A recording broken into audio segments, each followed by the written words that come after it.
ለጥጋበኛ መድብል ጥሩ መድኃኒት ነው ሲባል ሰምቻለሁ። ማለት ችግር የለውም አይከብደኝ፣ ለምጄዋለሁ። ግን ለእኔ ደግሞ አንድ ውለታ ትልብኛለሽ። ውለታ? የምን ውለታ? አይ ምንም አይነት ውለታ ልውልልክ አልችልም። ምንድን ነው ያልሽው? ልክ አትመስይኝም። ምን ነው የተፈጠረ ችግር አለ እንዴ? አረ ነቃቤ ምን ሆነሻል? እያወራሁሽ አንገትሽን እንድትደፊ አልፈልግም። ሰማሽ? ያ ጨለማ ክፍል እያስተማርሽ አይመስለኝም። ካልሆነ እዚህ ፊትሽ ላይ አሲዱን የሚደፋ አለቀምሽ። ወይኔ አንቺ በላሽ ወይ አንቺ ዳጣ አንቺ አለቀምሽ። ምን ነው ዳጣ ነግሬሻ ይወጪ ነገርኩ።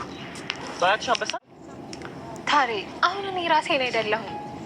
ቆይ ደግሞ ምን ማለት ነው? በቃ ምንም ውለታ ልውልልክ አልችልም። ቆይ አንቺ ከስንት ጉድ እንዳወጣሽ ረስተሽ ነው? እንኳን እየታየኝ አይደለም። መሽቶ በነጋ ቁጥር እየጨለመብኝ ነው። አሳጥረው እንዳሰሯት ዶሮ መታረጃ የቤት ላይ እየቀረብኩት ነው። ፈጣሪ ሆይ ከሰራሁት ስህተት በላይ እየተቀጣሁ ነው። ማህሌት በመጨረሻም እንግዲህ ተስፋ መቁረጥ ውስጥና በጣም ዛለ እንትን ውስጥ ገብታለች። በጣም በሚያሳዝን ሁኔታ ብዙ ነገሮችን ሞከረች። ከዛሬ ነገ ይስተካከልኛል ብላ በተንኮሏ መንገድ ብዙ ጉዞዎችን ተጉዛለች። እንግዲህ ከናዝና ጋር ሆና ብዙ ጊዜዎችን አሳልፋለች። እንግዲህ ያላትን የተከበረችበትን ትዳሯን ህይወቷን ትታ ብዙ መስዋዕትነት ከፍላለች። ትዳሯን የምትወደውን ባሏን እንግዲህ በቃ እሱን ትታ አሳልፋ እሱን ሰታ እንደፈለገች ለማሽከርከር ከስሩ አድርጋ ለመቆጣጠር ንብረቱን ሀብቱን ለመቀማት ብዙ ያላደረገችው ነገር የላትም። አሳልፋ ለህግ ሰጥተዋለች፣ እንዲደበድብ አድርገዋለች፣ እንዲሞት አስደርገዋለች። ከዛም አልፎ ደግሞ ከነዚህና ጋር ሆና ያላደረገችው ነገር የለም። ህይወቱን ልጁን ለመንጠቅ ያላደረገችው ጥረት አልነበራትም፣ ግን አልተሳካለትም ነበረ። እሱም እንግዲህ በእግዚአብሔር ቸርነት የእሱ ደግሞ መልካም ቅልቦ ነው እግዚአብሔር መረዳውና እንደ ቅድስት አይነት በቤት ሰራተኛ ምክንያት ቤቱ የገባች አንዲት ምስኪን ሴት ህይወቱን ታደገችው ማለት ነው። በዛ አማካኝነት እንግዲህ ብዙ ጉዞዎችን ተጉዘው ግን በመጨረሻ እሱ አሸናፊ ሆነ ማለት ነው። ቤተሰቦቻችን እግዚአብሔር ይመስገን። እሷ ግን አሁን እሱ ብዙ ህይወትን ተጉዞ ብዙ ነገሮች ውጣ ውረዶችን አሳልፎ የልጁን ህመም ከዛም እንግዲህ የህይወቱ መመሳቃቀል የንብረቱ መታገድ በቃ ብዙ አይነት ቻሌንጆችን በህይወቱ አሳልፈዋል። ግን ቅድስቴ ከጎኑ ስለነበረች በእግዚአብሔር ቸርነት ደግሞ እሱ ሰዎችን በመጥፎ አይን ባለማየቱ በቅን ልቦናው የሚገርም ጉዞ ተጉዘው በመጨረሻም እንግዲህ በቃ በሚገርምና በሚደንቅ ሁኔታ በጣም ደስ በሚል ሁኔታ ለዚህ በቅቷል ማለት ነው። ቤተሰቦቻችን አሁን ላይ እሱ ያለበት ህይወት እንግዲህ ኢቭን እንኳን በቅርቡ ለማስታወስ እንደቻል ነው በሰርጋቸው ዕለት በትልቁ የደስታቸው ዕለት እንግዲህ ማህሌት የሰራችውን ሴራ ታውቃላችሁ። በመድብል አማካኝነት በቃ ለይቅርታ ወደ ቤቱ ቢመልሳትም እሷ ግን ያንን መንገድ ተጠቅማ ያደረገችው ነገር በጣም የሚገርምና በጣም የሚዘገነን ነበረ። እንግዲህ ሁለቱም የወይን ብርጭቋቸው ላይ መድኃኒት ጨምራ ሁለቱም እንዲጠጡት አድርጋ ሁለቱንም ለመግደል ነበር ሀሳቧ። ግን እግዚአብሔር ቸር ስለሆነ ማለት እነሱም የዋህነታቸውን አይቶ ያን ያክል እንትን አላለም። ያው እንግዲህ ቅድስት ያልጠጣቸው ነበር በሰዓቱ። ብሩኬ ግን ጠጥቶ ስለነበረ ወዲያው ፌንት ነው የበላው። እንግዲህ በጣም በሚገርም ሁኔታ ሙሉ ሰውነት ተመርዞ ሐኪም ቤት ገብቶ ነበር። ከዛም በኋላ ፓራላይዝድ ሆኖ ወጥቶ እንግዲህ ቤት ውስጥ ብዙ ወራቶችን አስቆጥሮ ነበረ። በመጨረሻም እንግዲህ በራሷ እጅ ማህሌት ድጋሚ እንግዲህ በመድብል እጅ ወድቃለች። እሱም እንግዲህ ድጋሚ መድብል ለማጥቃት በመታሰራው ሴራ ወይም ደግሞ በምትፈልገው መንገድ አጋጣሚ ከዳጣ ጋር ተገናኝተው እንግዲህ ዳጣን ለመጠቀም ስትፈልግ በገንዘብ ለማታለል በፈለገችው መንገድ መድብል ደግሞ ዳጣን ብልጥ ስለሆነች ያን ነገር ተጠቅማ መድብል ጋር ሆነው ማህሌትን እንግዲህ ድጋሚ በእጃቸው አስገብተዋት እንግዲህ ለመግደል ሲተጋገቷት ያችን ህይወቷን ማምለጫ ያችን ራሷን ማስወጫ መስሎ ስለታያት ተንፈሳ ነበር። ምንድነው መድኃኒቱ ያለው ወይም ደግሞ የወንድም መድኃኒት ያለው በእኔ እጅ ነው ስትለው ንዴቱን ዋጥ አድርጎ የወንድሙን ህመም አስታውሶ ወንድሙ ድጋሚ እንዲቆምለት ካለው ሀሳብ አንፃር እንግዲህ ማህሌትን ለቋታል። መድኃኒቱንም ተቀብሏል ማለት ነው። እግዚአብሔር ይመስገን። መድኃኒቱንም እንግዲህ ተሰጥቶታል።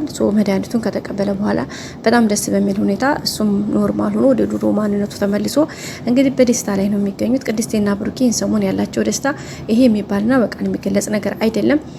አሁን ላይ እንግዲህ በጣም ደስተኞች ናቸው። እንደ ልጅነታቸው እየተጫወቱ ነው። በቃ ምን ልባላችሁ፣ በቃ እንደገና አዲስ ህይወትን በቃ እንደተወለዱ አይነት ህይወት ነው የጀመሩትና በጣም ነው ደስ የሚለው ቤተሰቦች። በዛ አማካኝነት ግን የሚችለውን ያክል እያደረገ ነው የሚገኘው ብዙ ቻሌንጆችን ለማውጣት እያደረገ ነው።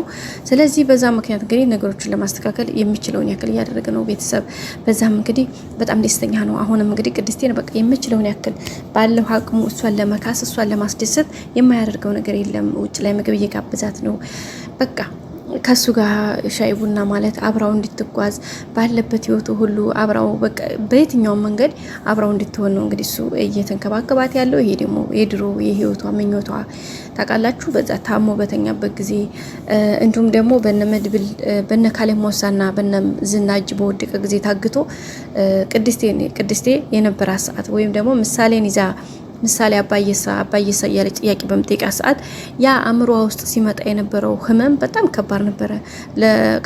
አንደኛ ለምሳሌ ምን ብላ ማሳመን እንዳለባት፣ ሁለተኛ እስከ መቼ የሚለው ጥያቄ በቃ ያንን ሁሉ ጊዜ ታግሳ ያሳለፈችው ጊዜ ኢቭን ደግሞ አሁን የቅርብ ጊዜ ትውስተዋ ባሏን የምትወደውን ባሏን ሙሽራዋን በሰርጋቸው እለት ቬሏቸውን ለብሰው ቬሏ ታንገቷ ሳይወጣ ባሏ ፌንት በልቶ ራሱን ስቶ በዛ ልክ አለ ሁኔታ ሆኖ ማየት ለሷ በጣም የቅርብ ጊዜ ህመም ነበር እና እሱን ነገር እሱማ ያልፍ የለም ነገርና አልፎ እግዚአብሔር ይመስገን ዛሬ ደስታቸው ይሄንን ፈገግታቸውን አንድ ላይ ሆነው ወደ ኋላ መለስ ብላ ፈጣሪ ምን ያክል ውለታ እንደዋለላት ምንም ያክል እንኳን ችግሮች ቢመጡ ታግሶ ማለፍ ምን አይነት ዋጋ እንዳለውና ምን አይነት የሚያስደስት ህይወት እንደሆነ እንግዲህ ያሳየችበት መንገድ ነው። እሷም እንግዲህ እንደዚህ ለካ እንደዚህ አለ እንደ ብለን እኛም ከድራማነቱ ባሻገር ከመዝናናቱ ባሻገር የምናየው ነገር በጣም ትልቅና ደስ የሚል ነገር ነው። ቤተሰቦቻችን በጣም ነው የሚያስደስተው። በዛም እንግዲህ ማለት ከምላችሁ በላይ በጣም ደስ የሚል ሁኔታን አክሽን እያሳየችን ነው። እኛም በጣም ተደስተናል ቤተሰቦቻችን። ማለት ደግሞ በተራዋ ይኸው አሁን ተስፋ ቆርጣ ራሷን ልታጠፋ እንግዲህ ዳር ላይ ነው የምትገኘው። ምክንያቱም ሁሉ ነገር አስጠልቷታል። በዛም ብትሄድ ካሌብ ሞሲሳን የማታገኝበት መንገድ የላትም። የሚገርመው ደግሞ የሚሰጣት አጀንዳ ሁሉ በቃ በጣም እንትን ነው። በዛ ላይ ደግሞ አሁን ላይ የሆነ ነገር ሲያዝዛት ከኋላዋ ሰዎችን ይልክባታል እና እሱ ደግሞ ሌላ ህመም ሆኖባታል። በቃ በጣም ችግር የሆነባት ነገር እሱ ነው። ምክንያቱም ይሄን ነገር መቋቋም ራሱ አትችልም ታውቃላችሁ። ግን ይሄን ደግሞ ከኋላ እየተከታተሉ እያንዳንዱ እርምጃዋን ይቆጣጠሯታል። እሷ ግን አሁን በቃ ባለፈው እንግዲህ መድብል ሊገላት ሲል ያችን ነገር አድርጋ ወጣች እንጂ ካሁን ቀደም ተይዛ እንግዲህ ለካሌብ ባክ ሊገለኝ ነው ስትለው እና እኔ ምን አገባኝ ለአንዲት ማትረባ ሴት ብዬ እኔ ካሌብ እንትን ምን ነው እንደሚመስልህ ምናምን ብሎ አንደኛ ለመድብል የሰጠው ምላሽ እሷ በጣም ገርሟት ነበርና አሁንም ቢሆን ለእሷ ምንም ግድ እንደሌለው ነው የሚያሳያት። ሲቀጥል ደግሞ ለምንድን ነው ለብሩክ ያንን መድኃኒት ለምን ሰጠሽ ብሎ እንግዲህ ትናንትና የመጨረሻ አንድ ቻንስ ነው የምሰጥሽ፣ ከዚህ በኋላ አንድ ነገር ብታረጊ ፊትሽ ላይ እንግዲህ አሲድ ነው መደፋብሽ ነው ያላትና በቃ በዚህ ልክ። ስለዚህ አሁን ላይ በቃ በዛም ብትል በዚህ ምትል በዙሪያዋን ካሌብ አለ እና የትም መሄድ አትችልም። በቃ የራሷን የሆነ ነገር መስራትም አትችልም። ያላት አማራጭ ምንድነው? የመጨረሻው እንደማንም ብላ ከመድብል ጋር መግባት ነው። መድብል ደግሞ አሁን ላይ በምንም አይነት ሁኔታ ሊያምናት አይችልም በፍጹም። ምክንያቱም ከአንድ ሁለት ሶስት ቻንስ ሰጥቷታል። መድብልም እንግዲህ ሁኔታዎችን በሚገርም ሁኔታ ለመጋፈጥ የሚችለውን ያክል እያደረገ ነው። ቀጣይ እንግዲህ ሁሉም ነገር መልካም ሆኖ እንደምንመለስ ተስፋ አድርጋለሁ። ሼር፣ ላይክ፣ ሰብስክራይብ አድርጉ። ወዳችኋለሁ ቤተሰቦች። መልካም ጊዜ። ባይ ባይ።